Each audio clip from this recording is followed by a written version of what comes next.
Hi there, this is Billy Earle here on Delmarvalous, Americana. You can find us on Pack 14 in beautiful downtown Salisbury, Maryland, as well as Delmarvalous Americana on YouTube. We are also available on NPR on WSDL 90.7. This show takes a look at those people who live and breathe and eat art and music. Make sure and go to Delmarvalous Americana House Concerts on Facebook for a schedule of those live music shows here in Salisbury, Maryland. Enjoy, adios, and namaste.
Evil Elvis and his backup band, zombified Colonel Tom, sucking down some barbecue.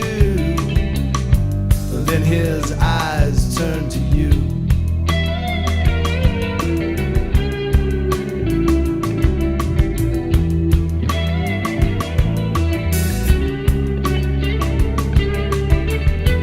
What's that sound underneath my bed? Is it in my closet or is it in my head? Nursery rhymes in 12-bar blues. He's always watching you. Lips snarled, don't be cruel. You ain't nothing but a demon dog. Demon dog. Demon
more discretion,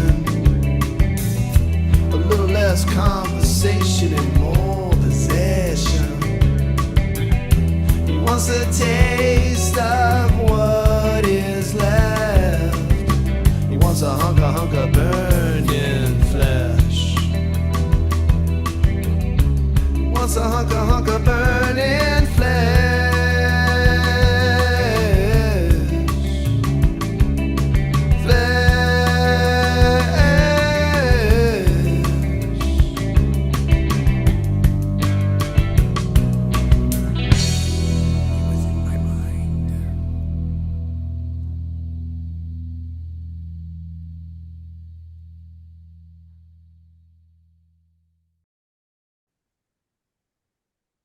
Okay, we are back here with Ryan Abbott. This is Billy Earl on WSDL 90.7. We are here talking about journalism. We're talking about music. And now we're going to talk about night terrors. How did this song come to you? Well, I have suffered from night terrors as long as I can remember. Since I think the first one that I can remember, I was probably 5 or 6 years old. And when I say night terrors, I mean sleep paralysis and seeing weird, frightening stuff when, you know, your mind wakes up, but your body's still asleep and you can't move, and it's terrifying. And it's just something that I've dealt with my whole life, and it ebbs and flows. Whenever I'm going through a stressful period in my life, they always crop up, and they'll happen, you know, a couple times a week, sometimes every night for a stretch. And then they'll flow back, they'll ebb back to, you know, once or twice a year. And one of the things I think that's helped me curb those experiences is writing this song and making it like you can kind of hear the frustration. There's 2 voices. There's mine, and Angeline Leach is the female vocal you hear during the breaks. You know, you can hear the frustration out of my part because it's really frustrating to not be able to get a good night's sleep because your body is just freaking out on you. And it really does ruin your next day and hinders any chance of production. So, but the act of getting that out, writing the song, and then recording it and tracking it and listening to it occasionally, it's kind of exercising my condition a little bit. And, you know, since this record has been finished, I haven't really gone through any night terror experiences, and so I'm grateful for that. And I actually attribute that to Angeline. Her part, I didn't give her much direction on the song. She came up with those words, and she came up with her melodies, and without any prompting from me, she made it a very soothing voice.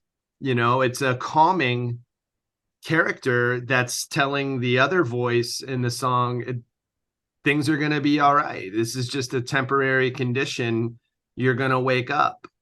And so I think about that now whenever I feel one coming on. I've trained myself to deal and to dig myself out of it. But yeah, I mean, you can hear the frustration in my voice in the song of how really annoying it can be to go through this stuff. Lack of sleep is a killer. Tell me about Right the Wrongs. So Right the Wrongs is from my previous band, the Dead Pens. I really wanted to include one of our numbers with the Dead Pens because, you know, this is my friend Sally, my cello player, who you hear at the front of that record. And she recently had a stroke. That oh no, it's not a good situation. She's alive. She's had several brain surgeries. She is she's young, you know, it shouldn't have happened, but she's herself, her personality is intact, but it's going to be a long time before she rebounds. Yeah. whether she makes a full recovery or not is a long way away in the future, yet to be determined. But I wanted to include one of ours just because the time that I spent with those two ladies were some of the greatest years of my life, some of the greatest work I've ever done. That record, it's called Unaddressed. It's available on all the platforms and stuff. It's something that I want to stay out there. We've gotten radio airplay and we've charted with that, and it's kind of starting to fade away into memory. We stopped pretty much at the pandemic, and I kind of want to keep that out there for people to discover, because that's such a cool record. And Sally's cello makes this really dark and mysterious presentation. I just find it to be really interesting, and it is my mission to keep people discovering Sally's music and our music for a long time. Gotcha. Let's do this. Let's cue up two interesting songs, very different. A Beatles tune and a Joe Strummer tune. Let's tune these up. And on the backside, let's talk a little bit about when you are sitting down and writing a tune today, to what degree does the influences of listening to early Beatles or early Strummer, how that affects you today? Yeah. Gotcha. Okay, we're back. We're with Ryan Abbott. Of all the Beatles songs, Why I'm So Tired? I think you can tell I'm fascinated with sleep and unconsciousness and frustration. And I think that was the moment, at least from my experience with the Beatles catalog, where things went from, oh, I like a girl and I want to hold her hand and fall in love, but she's cheating on me with another guy and I'm going to cry. Blah, blah, blah. We get through that. And then now we hear on the White Album, we hear just like naked frustration with each other, with the press, with themselves, and nobody. And you saw it with John early on, like starting to poke through, like Help and Nowhere Man and I'm a Loser, and these songs where he is just really uncomfortable in his own skin. I felt the same way. I think a lot of musicians do. I still feel it to this day. And when you hear his voice just not trying to impress you with woo woo woos and melody or some crazy vibrato phrase, he's just letting it out. Yeah. He's telling you how he feels. And that makes the hair on my arm stand up every time I hear it. Like a therapy session, isn't it? Yeah. Yep. Now, Strummer's a different horse of a different color. Tell us about that song. So that song, if I had to pick a favorite song of all time, it might be that one. When my kids were born, both of my kids, I pulled it up on my phone, Johnny Appleseed, and I played it for them. So it was the first thing that they heard, first, other than nurses and me crying and the chaos of a delivery room. Once that all settles down and they're in that little tray thing, I put my phone right next to them with Johnny Appleseed, because it's a beautiful piece of music, but two, the message should be handed by way of pamphlet or instruction manual to everybody coming in to humanity. Everybody that's going to live on planet Earth should get a pamphlet that says, if you want to get the honey, don't go killing all the bees. I've had people tell me, isn't that obvious? Well, yeah, but humanity should not. Sometimes humanity should be bludgeoned over the head with obvious instruction, and in this case, this is. I can't think of a better example than this case. So people should be given,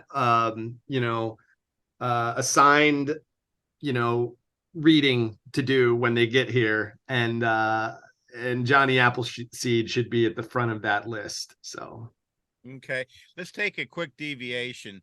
Tell me the story behind that Country Gentleman. As my go-to guitar out in public is a Gretsch.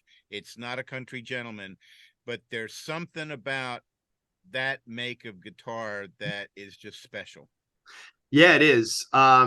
Well, so I went through a really terrible 3-year stretch, beginning at the start of the pandemic when my mom died. And my mom was taking care of my grandmother. And pretty much as soon as my mom died, my grandmother just kind of became catatonic.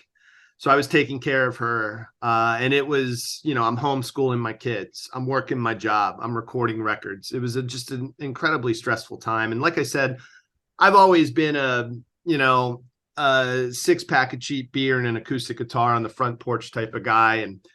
And I started to indulge a little bit as my grandmother got sicker and sicker to make myself feel better, just anything, whether it be I'm not going to get the veggie tacos tonight. I'm going to get steak tacos, and I'm going to order a side of extra fat. I need to feel better.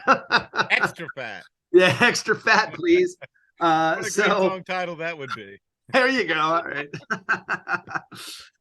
So I think it was May a couple years ago. She died in June. She died on June 19th, 2021. And it was my mom was a rapid decline. My grandmother was a very long journey to her final passing, and I was just so exhausted. I needed to feel better, and I was in a particularly creative part of my life, and I thought, I'm gonna do it. I'm gonna spend some money, and I did. That guitar is not cheap. It is the most expensive musical instrument I've ever purchased. I looked at a few high-end guitars. I looked at the Gibson, the 335s, and some other models of Gretches. But for me, it goes back to the Beatles again, to George Harrison standing on the stage at the Ed Sullivan Theater with that big, beautiful walnut guitar. It's just, and also I'm a fan of Chet Atkins, and I'm a fan of Les Paul and all of those old players that were so expressive. And I was going through it at the time, and I pulled the trigger, and when it came, I set it up in my room on a stand, and I just looked at it for 5 days. Oh yeah. I touched it just enough to get it on a guitar stand. And then it just kind of sat there and shined for a little while. It had this aura, and I studied every inch of the aura and just looked at it. And, after a few days, I would just be walking through with laundry or walking through with a cup of coffee or something. I'd stop and I'd look at it and have a little conversation with it. And then, after about a week, I said, all right, it's time to play it. I worked my way up to playing it. And now, of course, I play it out with Journos. Primarily, it's on every song on the Journos record, where it belongs, I think, with that style of music. And I love it. I am afraid that I'm a little rough with it. So I'm not anything that's borderline punk in my canon. I'll play the Jaguar or the Stratocaster or anything else. But the Country Gentleman and I have a very a gentlemanly relationship. Well, I got to tell you, your work on the I guess the WTF is Why the French? Yes. That's a magnificent record. Tell me about making that. Well, Brian called me after my mom died and to express his condolences. He and I have always kind of been two ships passing in the night in the Ocean City, Greater Maryland music scene. And my mom loved Brian. And Brian got along well with my mom to the degree that my mom, who worked for the town of Ocean City as the tourism director, would book all these big events, and she'd always hire Brian. And she'd call me and say, I would have considered you, but you're a little too edgy. So I would give Brian a hard time. My mom likes you more than me. So Brian called me after she passed away and was like, why don't you come over and play some guitars? I got some songs. Maybe you can help me out with them. So, we jammed outside with his big slobbery Newfoundland dog, licking my ankles. And I kind of Paul McCartney'd up some of his tunes. He has this book of just great lyrics, and he's got these chord changes going underneath of them. And I added some currents. I played bass on the album, which I was pretty proud of myself because I've messed around on bass before, but I've never taken over bass for recording purposes. I treated it like I was a session musician. Yeah. And I thought it was cool, man. I added some like Southern culture on the skids, Mary Hart style, like boogie woogie grooves. And I thought it really transformed a few of his songs. And then breaking out the Country Gentleman and finding these like guitar solos that, like you said, like they're not just, oh, look how fast I can play and look at all these weird pentatonic Aeolian whatever scales that I can pop out. It's really just, what moves you, what serves the song, what makes things interesting. And that was a great vehicle in which to do that, these songs that he wrote. So it was really cool. It was like you said, I do take a little bit of production credit for that album because, we basically kept these bones of his songs and injected a little bit of, just interesting changes, stuff that you can listen to all of Brian Russo's records, which I have, and they're all great. But I think this one's different. It stands out in his catalog as something that is distinctly not Brian Russo. It is Journo's. And I think that that's really cool. And I think that he and I definitely vibe together. We're buddies. And I think musically, he's a really cool partner to have because he's just a fountain of ideas.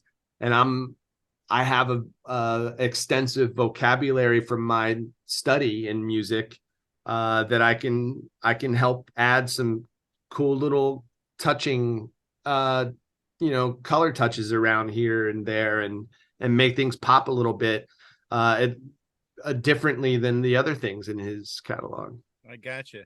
Let's go ahead and tee up the good that won't come out. And then on the other side, let's talk about that. But let's also talk about where you're going, where you're going to be, how people can access your music, and all that good commercial stuff. Okay, we are back with Ryan Abbott. That was The Good That Won't Come Out. Tell me about that. So I am infatuated with Jenny Lewis as a songwriter, as a performer, just all I find that a lot of songwriters that I work with are approaching their work from the standpoint of they are the hero, they are the main character, they are the protagonist. The songwriter is always, not always, but a lot of the songwriters that I've worked with are pushing this idea to the listener that they are what's important. And what I love about Jenny Lewis is that is not the case. Oftentimes, she is the villain in her song. She is the one cheating. Really? She is the one that's reckless with other people's feelings. And I think that honesty and that perspective just it blew a lot of things out of the water for me. Like it opened a lot of doors because now, I when I approach anything really, then it doesn't have to be a song or something I'm working on. I'm not approaching it as I am the most important part of it. I am approaching it as this is a thing that I have to solve. This is a thing that I have to do, but I need to do it with myself removed. And so I think I capture things a lot more cleanly, a lot more accurately, and it's more interesting to other people because I'm not forcing you to consider me and how important I am in the whole process. And that's what Jenny Lewis opened the door for me to realize is she is self-deprecating and just an incredibly astute and observant person. And then she drenches all of her stuff with humor too. And I don't know. It's too many songwriters take themselves too seriously. And she taught me that I should not. Well, good lesson learned. Tell me about Ghost Town.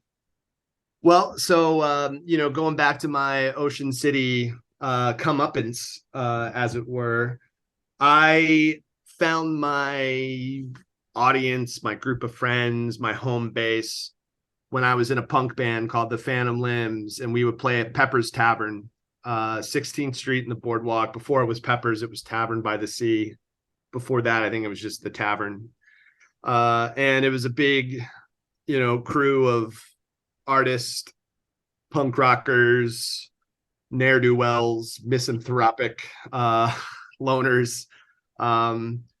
It's just such a cool place. And we would play a couple times a month. We were kind of like I guess the house band, like punk bands would come through and we would open and they would run their stuff through our PA and play this killer show. And it was just a really cool vibe. And so for, I guess it was like 5 or 6 years, whenever we would play, our sound guy would put on Ghost Town by the Specials as like my warning, like, okay. And I'm not talking about the single version. That's, I think, like 3.5 or 4 minutes long. He would play the album cut, which is a 10-minute long song with, like this really long solo. And it was like hey, Ryan, get your butt to the stage. Okay.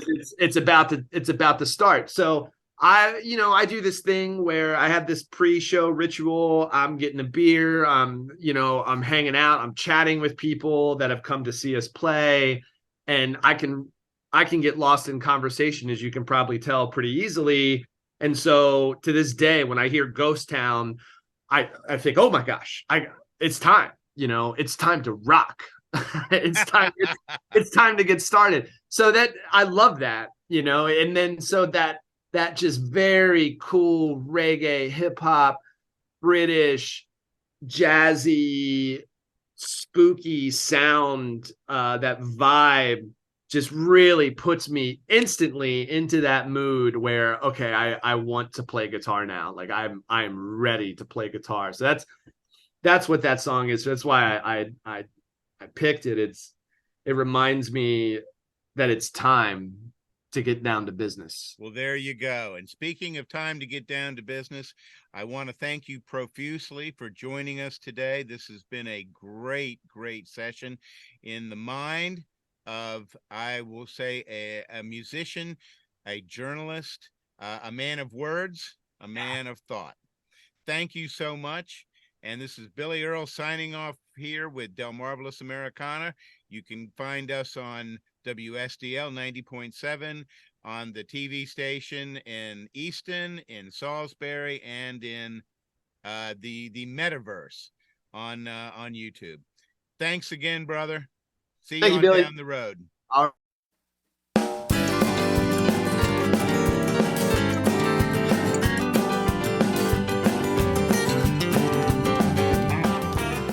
This has been Delmarvalous Americana here on YouTube, on PAC 14 in Salisbury, and on NPR on WSDL 90.7. Thank you for tuning in. Make sure and go to Delmarvalous Americana House Concerts on Facebook for a schedule of those live music shows here in Salisbury, Maryland. Enjoy, adios, and namaste.